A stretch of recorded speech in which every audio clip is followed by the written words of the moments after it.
Welcome to another Drum Magazine Groove Analysis drum lesson. I'm Nate Brown.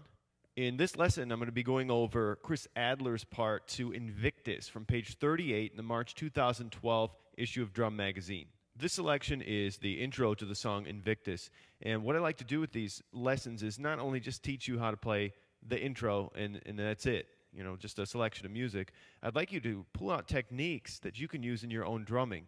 So while I'm showing you this, I'm going to be giving you some advice on how to apply it in your own drumming and how to expand from that. The first two measures here are a main groove throughout the intro, and the crash cymbal is going to be the timekeeper, and that's played on the quarter notes. It has an eighth note feel. So we've got, start with a crash, 1, 2, and 3, 4. Now on the count 4, there is a dotted eighth note, which would mean that you play on 4 and then you rest for 2/16 and you play on the ah. When I listen to the actual recording of this, it actually is played on the and like an eighth note. So just like 2 and. So 1, 2, and 3, 4 and. So I'm going to play that slowly for you and count it. 1, 2, and 3, 4 and 1, 2, a 3, 4 and a 1. Measure 3 is the same as measure 1. Instead of that dotted eighth at the end, it's just going to be 4 and 1, 2 and 3, 4 and then the first part of measure 4 is the same as the first part of measure 2.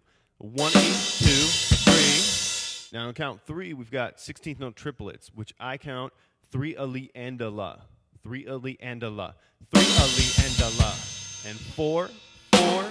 And when I listen to the recording, this crash cymbal here on the and is actually on a splash. So if you have a splash cymbal, use it. If not, you can just use a crash. 3 a li and a la, 4 and Just to give you a learning technique for something like this, especially with triplets, what I did is took all the rhythms there and played it just on the snare drum first so I could get used to the rhythm or the feel of it.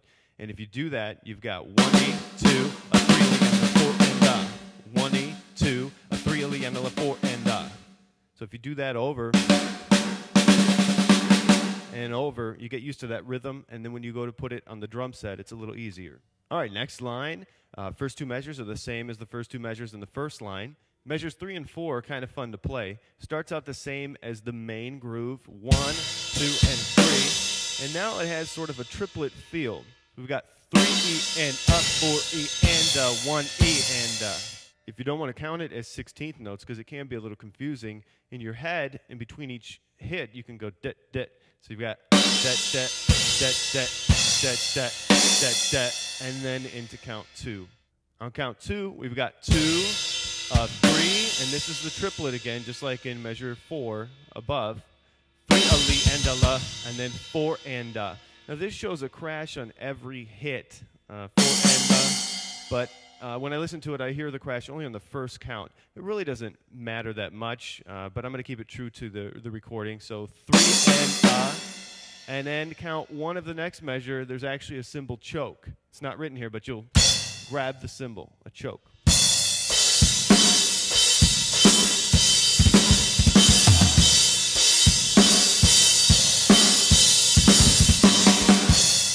On the next line, there's this power groove. And I keep that in time by really focusing on the snare and hi-hat rhythms, 1 and 2 and. I know that after the end of 2, I've got that 32nd note on the bass. 1 and 2 and 1 and 2 and. Measure 4 is a cool fill that actually it's a technique you can use in the rest of your drumming. So it starts out with that power groove, 1 and 2 and then these are all 32nd notes. So each 2 are going to count as a 16th note. So for 3, snare high, and then you've got 2 bass for the E. So 3, E, and then low tom and middle tom, and 4, E, and then and. So it's back and forth. 2 in the hands, 2 in the feet.